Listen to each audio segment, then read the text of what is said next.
Day with Lori Lightfoot. Go Mayor of Chicago. The toxicity in our public discourse is a thing that I think we should all be concerned about, right? And it's so the toxicity in our public discourse, the mayor of Chicago, that would be Lori Lightfoot. She's concerned about it. That's Lori Lightfoot around July 4th. This is Lori Lightfoot around June 27th. Take a listen to this.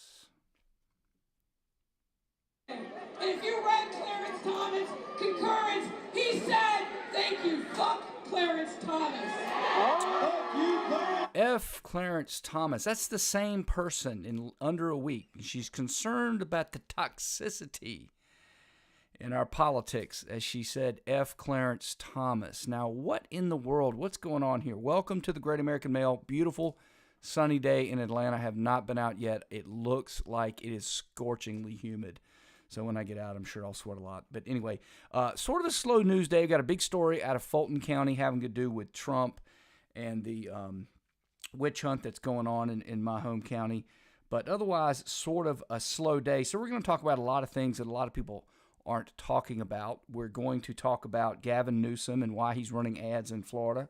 We're going to talk about the independent legislature doctrine. You're hearing a lot more about that, but you're going to hear a lot more about it from me first. We're going to talk about a couple of people in politics, Mitt Romney and Glenn Hirschner, people who, 20, 30 years ago would not speak or act in the manner in which they do, but they do it because of the toxicity. And I do agree that the mayor of Chicago is right about there being toxicity in our politics, but she's exactly causing it, and she wants it to be there. I mean, folks, let's face it. I mean, look at Lori Lightfoot. I mean, you could not imagine a worse candidate. You wonder how in the world does somebody like Lori Lightfoot get, I mean, I'm not talking about winning like the mayor of Chicago. I'm wondering how she gets the position of dog catcher. I mean, I'm literally wondering how she gets anything. I mean, she's incredibly unattractive. And I understand that really shouldn't matter that much, and we shouldn't shame people based on the looks. But I mean, she's just incredibly unattractive. She's not particularly well spoken. She has a nasty temperament. Okay, I mean, there's almost little to recommend her other than the fact that she apparently is gay or something. I don't know, some category, one of those many categories they have nowadays. And she's black, and she's female. And many, many years ago, it really started before then, but it really got on steroids in 2012 when Axelrod doubled down and decided to re-elect Barack Obama in 2012. He had to appeal to the race card. And he basically broke everybody down in these identity groups, mostly by race, right? Went after the black folks, went after the Hispanic folks with DACA and things like that. And then they created these new things that didn't exist before, all these different sexual categories, you pull them in. And the whole thing is designed, folks, at this point, for you not to think rationally and for you to think emotionally. And if you think emotionally, it's a godsend to these people, because now, just notice, if you vote and you support them, not based on their policies, not based on rational thought, but on your emotions, right, that you can be made to think anything you want, then they can never, ever be unelected. They can never lose power. That's why Stalin was able to have a 5-year plan, right, for like 30 years, because when the 5-year plan was up, he just said, I have another plan. And people believed, well, I mean, we can't do anything. Of course, understand at that point, there's not much you can do, save violence. You don't have any weapons to use the violence. But even setting that aside, right? That's how leftism works, right? And so luckily for us, we've got weapons, and so they're still working the fraud angle, right? But anyway, Lori Lightfoot is exactly the type of person that wouldn't succeed in a rational environment. That's why they've had to create an irrational environment so that she can succeed, right? And that's why you see these things time and time again. Now, one more thing before we get started with a little bit of the news of the day I want you to understand is don't be too harsh. Well, maybe you should be a little harsh, but don't be all that harsh on some of your friends that vote for these people, because you have to understand this. This is why we still have a chance in this fight. We still have a chance. One, because of the weapons, all right, and two, because of the First Amendment, because they can't shut us down. We're still able to get the world out, the word out. So I want to, but again, coming back to my point about don't be too hard on your friends. If your friends, say they go home and they get their news from CNN or they get their news from NBC, ABC, CBS. I'm not going to say MSNBC because if you don't know that MSNBC is lying to you, when I get to Glenn Kirshner, it should be obvious to anyone. But if you don't know that, then you deserve a little bit of the blame, okay? But some of these other networks, right, I don't know about CNN, it's arguable, but certainly the alphabet networks, they do a pretty good job, right? If you were a person that trusted the media for 30, 40, 50 years, that grew up with the Democrat Party and you had 30, 40, 50 years, and you haven't noticed the radicalism in the last 10, 15 years, if you haven't had independent knowledge of it, and especially if you're older, you probably wouldn't have, because you hadn't been out there and see some of these freaks confront you over stuff and you don't even know what they're talking about, right? You just remember the old Democrat Party, right? Anyway, if you do that, you don't have any knowledge of anything. You think ABC, NBC, CBS, or CNN is going to cover Lori Lightfoot going F. Clarence Thomas and then later going toxicity? No. They're going to cover, look at her. She's nice, dressed up well, and she's talking about, oh, look at her. That's wonderful. She wants to get rid of the toxicity in the environment, right? And they're not going to cover the other stuff, either because they don't care to, because they want to demagogue and proselytize, or two, because they don't know about it and not interested. It doesn't matter. Either way, the person's not going to know about it. So anyway, let's start out with this Newsom ad. I saw this over the weekend. And a lot of people are saying that this explains that Newsom is really running for president. That's why he's running ads in Florida. They're dead wrong on this. I mean, first and foremost, if you're running for president, folks, you don't start running July of 2022, unless you're Trump. I know I've heard Trump's talking about announcements. Trump is always the exception to the rule. He's kind of like Barack Obama. He can do things other people can't do. But most people, when you're going to run for president, you do not do it in July, okay? And the other thing you have to understand is this ad obviously isn't designed to pick up people in Florida. But anyway, let's take a listen to the ad and see if you can figure out why he's doing this. It's pretty obvious. I covered it yesterday, or was it the day before yesterday? I get confused. This is our third. Is this Tuesday or Wednesday? It doesn't matter. Whatever day it is, it is. We covered it when we covered it. Listen to Gavin Newsom. It's Independence Day, so let's talk about what's going on in America. Freedom, it's under attack in your state. Your Republican leaders, they're banning books, making it harder to vote, restricting speech in classrooms, even criminalizing women and doctors. I urge all of you living in Florida to join the fight, or join us in California, where we still believe in freedom. Freedom of speech, freedom to choose, freedom from hate, and the freedom to love. Don't let them take your freedom. Paid for by Newsom for California Governor 2022. All right. So it's independent. Sorry about that. Now I know I'm confused because we were off on Monday, which was, again, Independence Day. Thank you for reminding me, Governor Newsom. Now, there's not a single thing true in that. It's all lies from beginning to end. So there's a couple things it tells you here, but let me go ahead and do the spoiler and tell you why he's doing this. He's doing this to raise money. It's just that's that simple. Now, I don't know what he's going to do with the money, right? He may, retire after he's done being governor because he's running for governor this year. And maybe he's running money. Maybe he is raising money for a presidential campaign in 2024. I don't know. But it's purely just to raise money. And it brings the point that I made yesterday, I believe it was yesterday, about the nationalization of our politics. Maybe I tweeted it. It doesn't matter. Our politics have become national. And so the Democrat Party has now got everybody, or at least their voter base, to vote based on emotion, right, and not vote based on rationale. That is a powerful thing. They wouldn't be able to do it unless they had willing accomplices in the media. The willing accomplices in the media, by failing to point out the hypocrisy, by failing to hold them accountable, allows them to get away with it. They wouldn't be able to do it without the media. But once you have the media, you can basically say whatever you want. You're never going to get checked. And then you can emotionalize people. That entire piece there was meant to emotionalize you, right? So that's the other thing it tells you, other than he's trying to make money. And the other thing that it allows you to do is, again, this would make perfect sense to no one probably 10 to 15 years ago, that the governor of California would run an ad in Florida. It makes zero sense at all, other than maybe to raise some money. It makes no sense. They can't vote for you, right? They can't do anything for you. People in California, if I were a Californian, I've never been one. I have been a citizen of Florida several times. But I would be angry that he's spending time talking to people in Florida. What about me? What about us, Gavin Newsom? Not to mention, we all know that California is failed. I mean, but he's able to go out there and say that kind of thing. So anyway, if you hear people talk about Gavin Newsom running for president, it's not true. All he's doing is just playing the game. And that's what's become more and more and more for Democrats. I said it yesterday. I mean, they gotten to the point where they won't even bother to govern anymore while they're stealing our money. They're just in your face about it. That ad from Gavin Newsom was definitely in your face about it. So that brings us to Mitt Romney. Speaking of people, because I want to be equally critical here of people that deserve it, Mitt Romney is a character that absolutely has fallen into this trap. Okay, now Mitt Romney, when he was first on the American scene, and he's probably been on the American scene for about 30 years or so, he was the governor of Massachusetts at one point. And he actually did a decent job as governor, but he was a Republican governor of an otherwise blue Democrat state. And he was kind of known a little bit as a problem solver. I believe he came along and solved an Olympic problem we had, or he spearheaded a group to get the Olympics to come here or something. But he was basically known as kind of a no-nonsense, problem-solving kind of guy.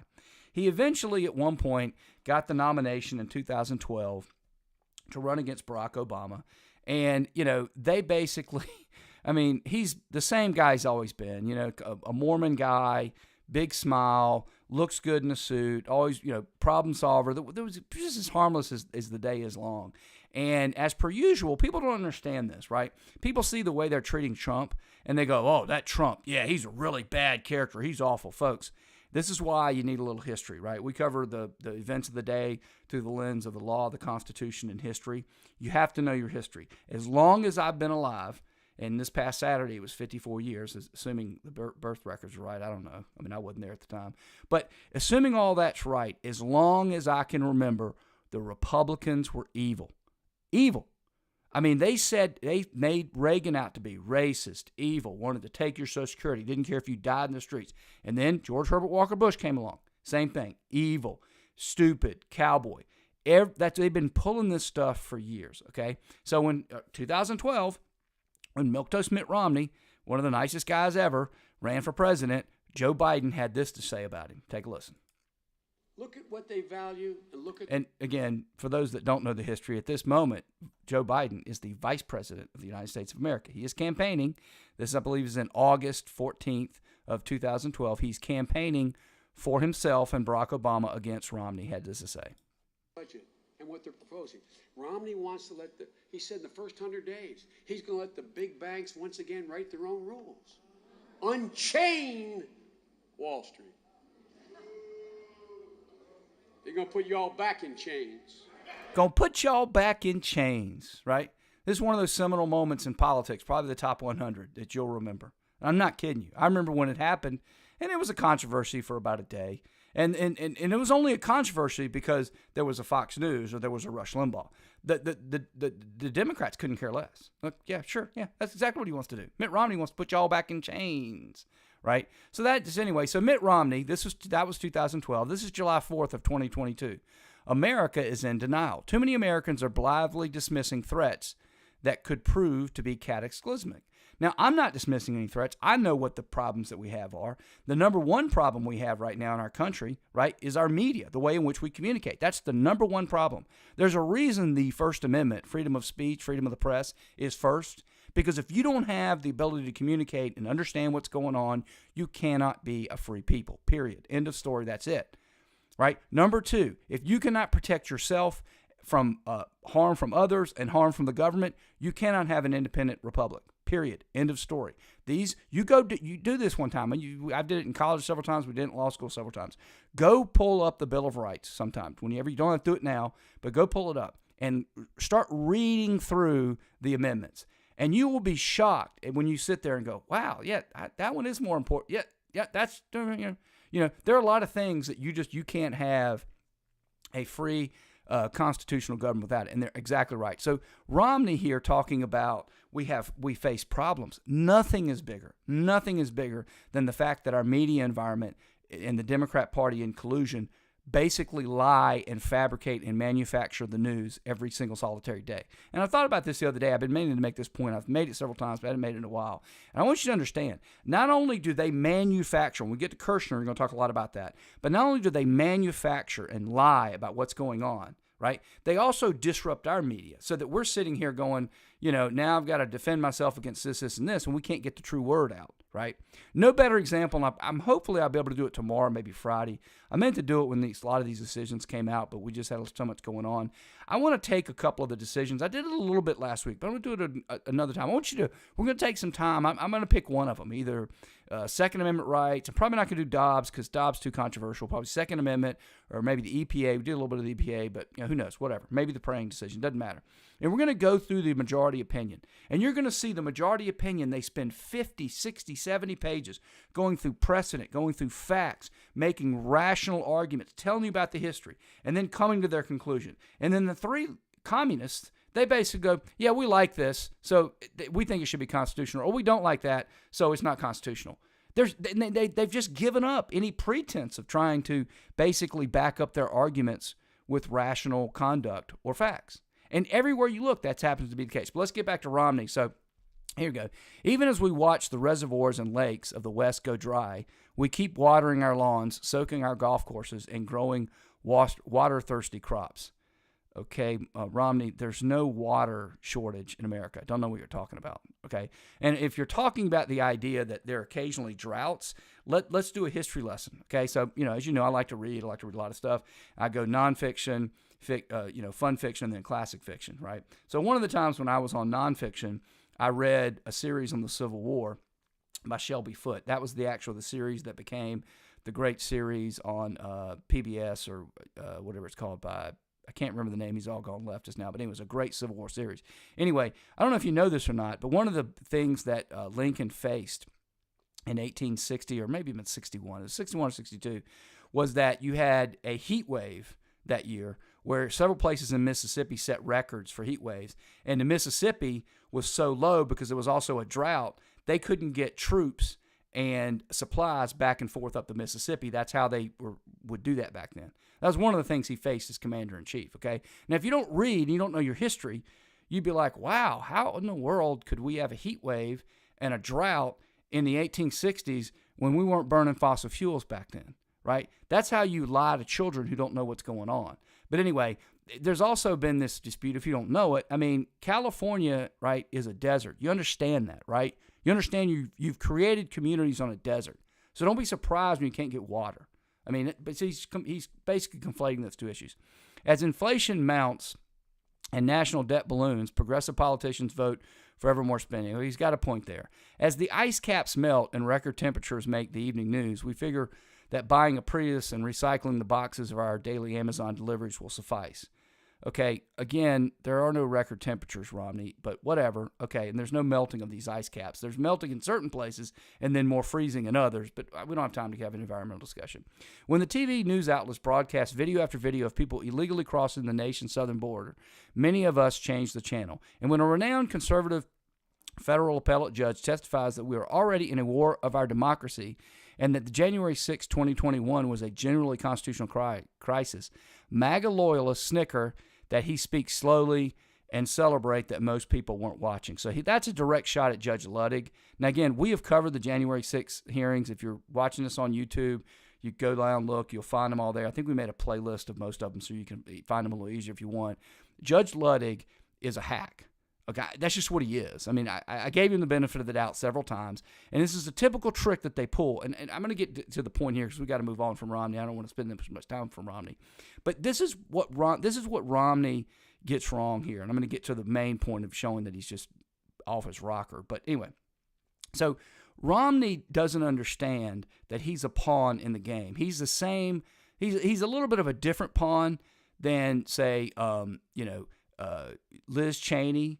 Right, or Adam Kinzinger, but he's still a pawn, right? So he thinks his place in this world is to come out here and seem like the willing moderate. Like, I'm willing to impugn Donald Trump and say it's okay to have a show trial in America. And yeah, this is a renowned conservative former appellate judge. Folks, I've been following politics closely for 4.5 decades, actually a little longer than that, right? Maybe about 46, 47 years. I never freaking heard of Ludwig in my entire life until he showed up at the January 6th committee. That's how they fabricate this stuff. Nobody ever heard of the guy. He was some judge on the 4th Circuit Court of Appeals. There's like 35 judges on each of the 13 Circuit Court of Appeals. Little quick math, that's like about 600. I don't know all of them. I don't know all of them on the flipping 11th Circuit, and that's the circuit that I appeal to as a Georgia and Florida lawyer. Now, Mitt Romney, he doesn't never heard of him either, for crying out loud. This is just absurd that he sits there. Look, it's not that he speaks slowly. He's clearly manufacturing his testimony. And Romney ought to know that. But anyway, so again, he's trying to position himself as this moderate guy. And he goes back through, and then later down he says, what clears the scales from the eyes of a nation? Pearl Harbor did, 9/11 did, a crisis that can shake the public consciousness. But a crisis may come too late for a course correction that can prevent tragedy. Okay. Now, first off, if you're comparing Pearl Harbor to 9/11, I would think that you're not awake, right, Romney? Pearl Harbor was bringing America into World War II. Let's understand what World War II was. 9/11 was awful. It brought terrorism to our shores. That is awful. I agree. But looking back now, you're going to say that somehow 9/11 is the equivalent of Pearl Harbor going into World War II? Do yourself a little favor here, folks. Stop the broadcast if you want. Don't know this off the top of your head. Go to the Google, go wherever you get your news, right? And find out how many people died in terrorist attacks after 9/11, 2001, and how many people died in World War II, or World War I for that matter. Anyway, I know the point he's trying to make, but again, folks, he's just a useful idiot, and he's proven himself to be a useful idiot. So basically, he goes on to say, we need more, things to shock the conscience. But 9/11 didn't do that, Mitt, right? We didn't really change a whole lot. What we did was gave the state a lot more power. Pearl Harbor did, because when people went to war, they actually understood what it was like to face fascism. They understood the value of freedom, right? Then he goes on to mention a few good leaders, right? And again, this stuff is just so frustrating because obviously it's in the Atlantic, so it's going to be a left-wing puff piece. But Mitt Romney's allowing himself to be used here. So then he goes on and says, okay, I want you to, which of these doesn't belong, right? Remember we were little kids, one of these things is not like the other, yada, yada. I got to remember to do that for, are you old enough to remember, okay? Winston Churchill, Abraham Lincoln, Lech Walesa, Martin Luther King, Vladimir Zelensky. Which one doesn't belong, folks? I'm going to do it again. Winston Churchill, Abraham Lincoln, Lech Walesa, Martin Luther King, Vladimir Zelensky. Which he talks about these people having a stunning display of courage and great leaders. Which of those doesn't belong? The one that's the hoax. And, anyway, this is just crazy. So then he goes on, and this is what really I wanted to get to you about. So this is the penultimate paragraph of the essay that he's written for The Atlantic on July 4th, on our nation's birthday. President Joe Biden is a genuinely good man, but he has yet been unable to break through our national malady of denial, deceit, and distrust. Oh, okay. So he's a genuinely good man that said that you were going to put black people back in chains. Think about that, folks. He said that about 10 years ago, and here this guy 10 years later writes in The Atlantic, he's a genuinely good man. If you think Joe Biden is a genuinely good man, you honestly have no business in politics, and you should resign immediately. Not to mention, can you name anyone, folks, anyone that is causing more of the denial, deceit, and distrust in the United States government? I know I can, than Joe Biden. But anyway, I just thought y'all want to be aware of that. That's put back in chains. We're making some good time today. All right, so this is actually the biggest story of the day, and it broke yesterday after we had already done the podcast. So as you know, Fulton County, Georgia, is decided that our local district attorney has decided that she's going to go after Donald Trump for allegedly violating the campaign, the election laws. Now, we've already got a January 6th committee doing that, so you would wonder why she's doing it. We already have a Department of Justice, a federal Department of Justice, so you'd wonder why she's doing it. We have an AG in Georgia, and they're not doing it. Of course, there, at least I can understand it because they're a Republican and she's not, and she's a Democrat. By the way, I looked this up. I wasn't actually sure about this, to be honest with you, but I looked it up to see how much she won her seat by in 2020. She's not up for re-election until 2024, and I was a little bit surprised, even though I'm a Fulton County resident, to learn that she won 100% of the vote because she was unopposed. the Republicans didn't even put up a candidate, which I was a little surprised by because Fulton County is a Democrat county. Don't misunderstand. But it's not like the Republicans have no chance. But anyway, so she's decided, she wants to basically try to get rich, get famous, put her on the national stage. Complete, again, I have no idea how it is that she has time to pursue Trump when Fulton County is one of the counties for which Atlanta's in, and some of your worst neighborhoods with some of the biggest crime in Fulton County or in Atlanta in her district. But she got time, apparently. So yesterday, she issued subpoenas to a bunch of folks in Trump world. I want you to listen to CNN's coverage of it, and then I'm going to come back and tell you why, where I think this is going. And I've already said to you before, if you listen to the January 6th coverage, that when the fourth hearing came about, and they brought up Roethlisberger, his assistant, and they brought up Shay Moss and I can't remember the name. I think it's something Kennedy. Ruby Freeman. Shay Moss and Ruby Freeman, the two Fulton County workers there. I saw it then and now believe they were signaling to Fulton County, to the DA there, hey, we probably can't get a referral. DOJ, Biden, even Biden, as partisan as Biden is, he's probably not going to indict Trump. Hey, you go indict Trump. And I'll come back and we'll talk about that. But here's CNN reporting the story of the subpoenas that she issued yesterday. Members of Donald Trump's inner circle, Rudy Giuliani, Senator Lindsey Graham, legal advisors, including John Eastman, called to appear before an Atlanta area special grand jury investigating former President Trump's attempts to overturn the 2020 election in Georgia. With us now, New York Law School professor and former prosecutor at the New York District Attorney's Office, Rebecca Roife, and CNN senior legal analyst and former federal prosecutor Ellie Honig. Everyone remembers the phone call that Donald Trump placed to the Georgia Secretary of State saying, find me 11,000 votes there. That's all I need. This investigation is going far. All right, so that's enough of the talking heads. I may let them. I have not, frankly. I just brought that up because it was very good visual for the YouTube folks. You get all to see all the pictures of the people that have gotten subpoenas. There's about 5 or 6 of them. A couple things you need to know, though, about this story for those of you who just listen on the podcast. You don't need to see them. He mentioned the names. So there's a couple things going on. And by the way, if you're interested, if you go to the YouTube page, we've moved up the Google. So if you just Google Great American Male YouTube, it should be in the first couple now. Anyway, we did a single issue podcast or live stream about it last night. It's about 18 minutes, and it'll walk you through. We actually looked at a couple of the actual subpoenas, which say the name, and then they say the evidence that they expect to garner from that person. So if you want to interested in that, I don't have time to do it. Again, it was just an 18-minute segment on its own. Here's what's going on. January 6th committee is signaling to them, and they're trying to signal to other people, but they've only had 6 hearings. So when you only have 6 hearings, you can't bring in too many other people. But the reason they're bringing these people on, right, is to encourage DAs, these local DAs, to go after Trump. This is like a wet dream for these people, because if Fannie Willis, who's the district attorney in Fulton County, decides to indict Trump, there's really no downside for her, right? I mean, she's already won 100% to nothing. Even if they throw a Republican in there, she's not going to be unelected. The Democrats in Fulton County are probably thrilled with the idea that she would actually indict Trump. They think that'd be the greatest thing in the world. Now, again, I'm more of a person like, hey, you know what? I want my politics on the side. If you could just sort of educate the kids, run the hospital, keep crime down, I'd really appreciate if you did that. If you got all that done and everything's humming along on Alexis, you want to go on and have a few witch hunt prize. I'm kidding. Obviously, I don't agree with that. It's unconstitutional.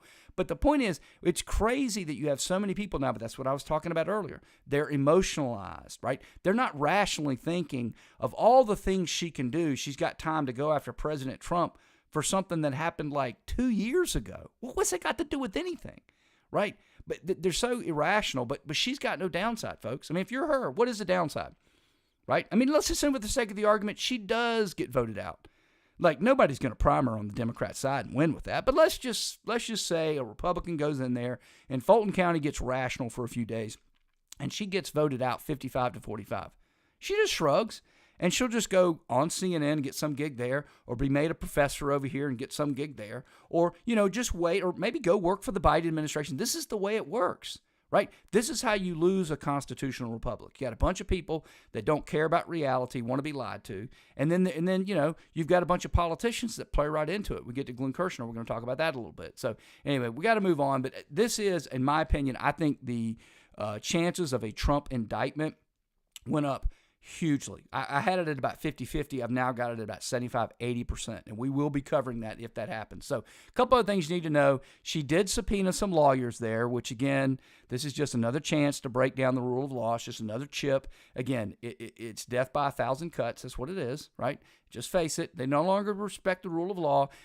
5 years ago, the idea of subpoenaing an attorney would have been about as dead as fried chicken. In the Trump era, it's like the judges just don't even consider it an extraordinary request anymore. Sure, well, why not? Oh yeah, crime fraud exception. The other good thing she gets out of this is if people start challenging the subpoenas, you get more courts to go, oh, it's okay to do this, it's okay to do that. In 5 or 6 years, folks, we literally will be having show trials on a daily basis because it starts with Trump and then eventually gets down to us. So let's go to Glenn Hirschner. Glenn Hirschner was a district attorney, U.S. district attorney under Clinton in 1994. He's an Army guy. He's an old line Democrat. He's a yellow dog Democrat from the old days. And, originally under Clinton, he was not a radical. Well, under Obama, he got radicalized. And he's one of these guys, has a big social influence. He got like 650,000 followers on Twitter. He's on MSNBC. He appears on CNN.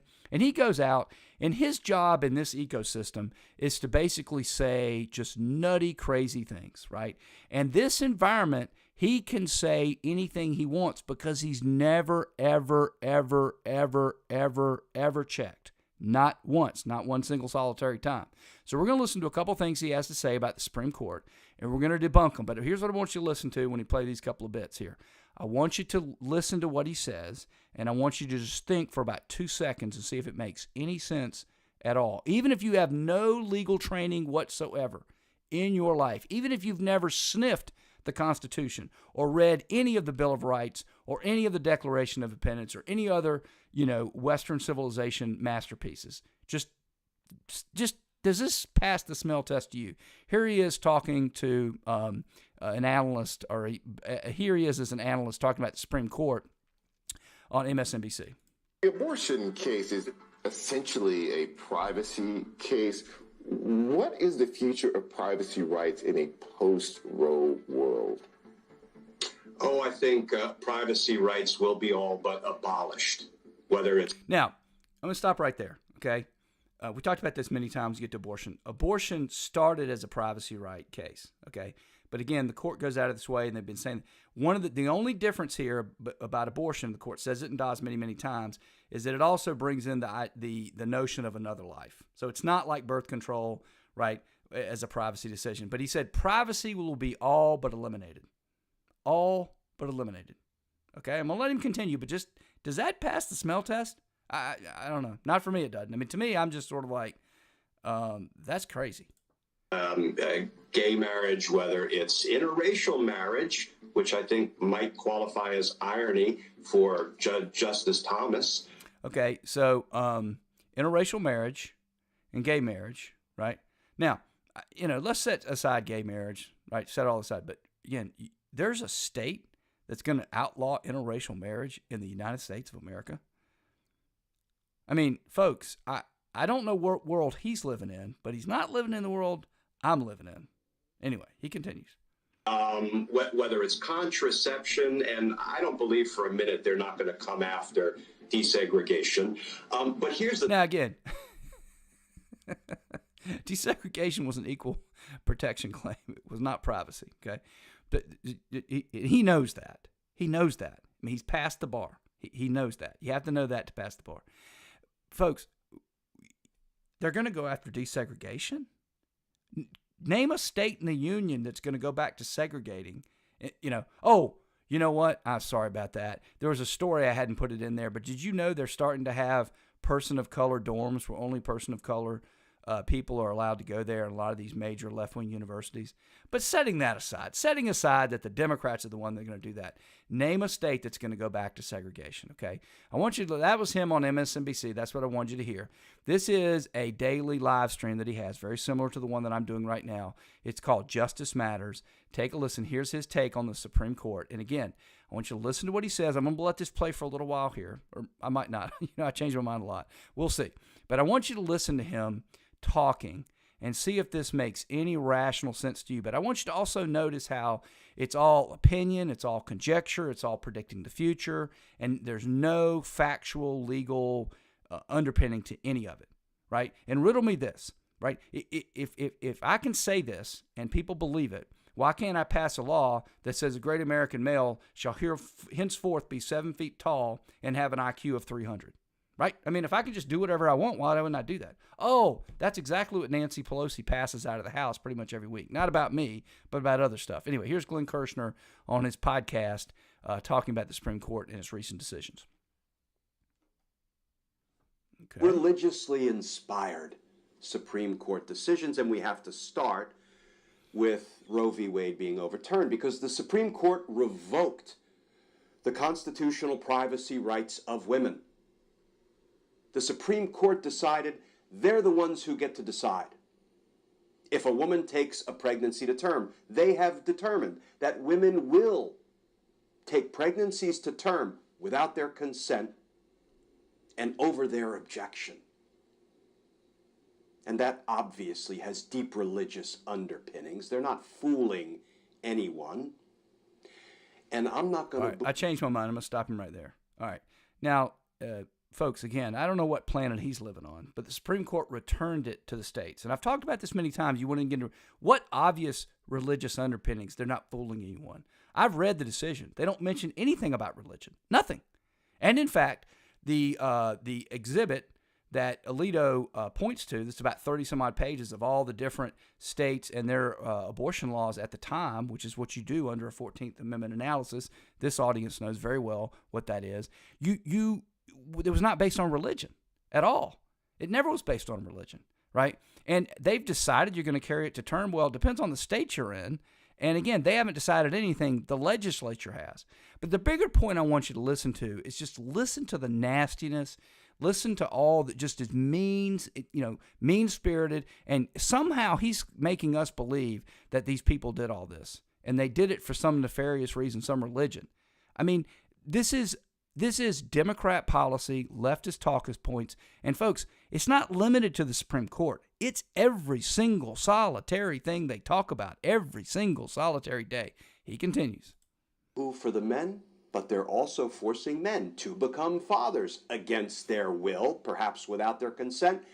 And those men, once they're fathers, will have to bear the responsibility as well.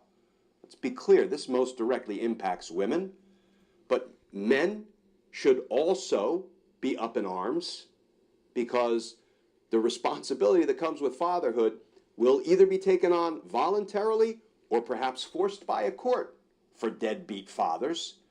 But the Supreme Court has made all of these decisions for the women and for the men. Another religious decision, our tax dollars will now pour into religious schools, because the Supreme Court decided it would be so. And yet another religious decision, a decision that I would say is de facto, in fact, coercive of school prayer, coercive of our children. How so? Well, the Supreme Court said that coaches and teachers can lead prayer on public property, on school grounds. Now, again, a couple things here. That's not what they said. They didn't say that at all. In fact, they said the opposite. They said he was done with his performance and he didn't require anything. He just said, I'm going over there to pray. And if people want to follow, they can. That's all they said. But a couple things. What is with this hatred of religion? I mean, I grew up Presbyterian. I hadn't been to church in 30 years or longer, probably 40 years. I'm not a very religious person. I don't have a problem with religion. It doesn't bother me. It never bothered me. I never understood this, freedom from religion, right? It's freedom of religion, not freedom from religion. But again, what is this hatred he has for religion? I generally don't understand it. But again, he's just misrepresenting everything it said. It's not factually based, and he has to lie about everything. See if he's got any more, and then we're going to be done. And how will that make all of the students and the athletes feel if they don't join in with their coach or their teacher? Again, he has to lie. Nobody said to me how you feel. It was completely voluntary. That was not the facts of the case. Anyway, we talk about it all the time. It's not so much where you are, it's where you're headed.